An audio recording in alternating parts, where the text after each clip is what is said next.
So how's it going, guys? Just going to do a quick video on what to expect when you come and visit or come to speak or hire a personal trainer. So there's a couple of steps and a couple of things you should look for when you're hiring or when you're talking to a personal trainer. So I'm going to go through them. So starting off, if you approach a personal trainer or talk to a personal trainer over Facebook, generally it starts with a kind of a call. So if the personal trainer gets back to you, generally a call will be good, so to kind of get a feeling of who they are and what, and just to hear their side, and also to organise the first session. So kind of a call instead of just being thrown into a program. So a call usually to start off. Then to move on, program as well can be done on the first session. So in the first session, a couple of elements that will help to see where the client is, and also to see whereabouts they need to go and where you need to go. So a couple of steps. So generally when you come in, there'll be an assessment and screening. So sign a screening form, see if there's any injuries and see if there's any restrictions that we know about, so we can adjust as we go. So an assessment also, so movement assessment and mobility assessment. So some basic mobility tools.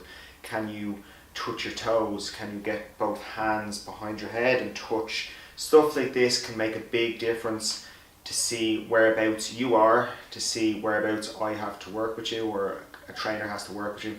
So whereabouts your limitations are and what you need to specifically work on before we go for that far-reaching goal. So stuff like if you want to lose 20 pounds or if you want a really heavy deadlift, like certain things have to come into place first before you reach that goal. So if you want like a heavy squat, or if you want to lose weight, if you're not doing movements very efficiently because of your tight hips, then we have to address the tight hips first. So stuff like that. Then when we move on, so obviously go through the assessment, then talk through what a program typically looks like. So different clients will come in, and some might only come once a week and they might have to go to a different gym. So go through what the program looks like, give them some basic tools, so give you some basic tools to be able to work outside as well, because the goal of personal training is not to have a lifelong trainer. It is to kind of work with someone and be able to take certain things and use them at home, or use them if you're going on holidays. You're actually able to go to the gym and know what you're doing, instead of being like, okay, I go to a trainer, but I'm standing in your gym, I don't know what to do. So you should be able to have the tools over time to be able to work by yourself if you're going on holidays, or if you're at home, or if you've found a new job and you have to move away, something, so you have the tools in place.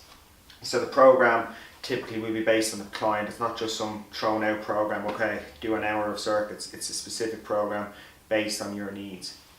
Then generally we'll go through a dynamic workout, a warm-up. So a dynamic warm-up basically will be, if say I'm getting you today to do like a basic air squat, warm up your hips, warm up your ankles. So warm up the areas that we're going to typically use in the session.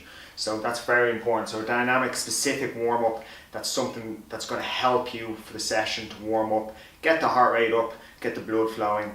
Dynamic warm up, instead of just jumping on a treadmill or jumping on a bike for 15 minutes, that's not going to do you much good except elevate your heart rate. Then another important part for personal trainers, and if you're approaching a personal trainer, something to watch out for is being able to adjust on the spot. So if you come in and go, my shoulder's sore, my shoulder's tight, then kind of throws the trainer off guard. They need to be able to adjust on the spot. So the program is on the board or on their clipboard or whatever. They should be able to adjust on the spot. So that's what I would typically do if someone comes in. Oh, my shoulder's sore. Well, let's work on the shoulder, but let's also work more on the core, the legs, and also maybe a bit of chest, depending on what's happening in the shoulder. So maybe working around that injury, so, or a restriction. So there's always something you can do, and the trainer should be able to adjust as they go. Then also a very important thing for the trainer to actually look the part. So the part, so they're trying to represent what you want to look like, or what you trust a trainer to look like. So it's very important for the trainer to look the part as well. So if the trainer doesn't look the part, maybe you want to look elsewhere. And also caring. So say so Mary's in for a session yesterday, like just a little text. So if the trainer's just seeing you like 3 days a week but actually doesn't communicate with you between those days. Like that's a little bit of like just talking to the person. So if you're not getting that little bit, it is something that typically I will do and a lot of trainers will do. It's very important to kind of talk to talk to you guys as well. And then it's not essential, but I also always think that the trainer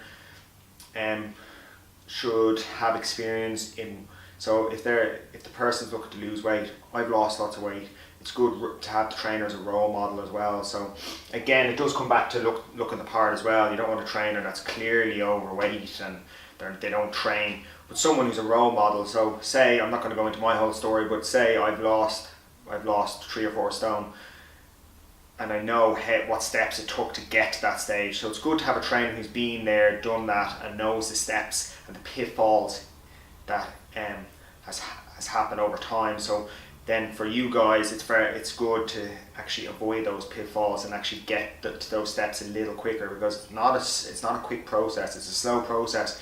You can sometimes take 1 step forward, 2 steps back. So it's important to kind of avoid those pitfalls. So that's where the trainer comes in to kind of get the clients to steer clear.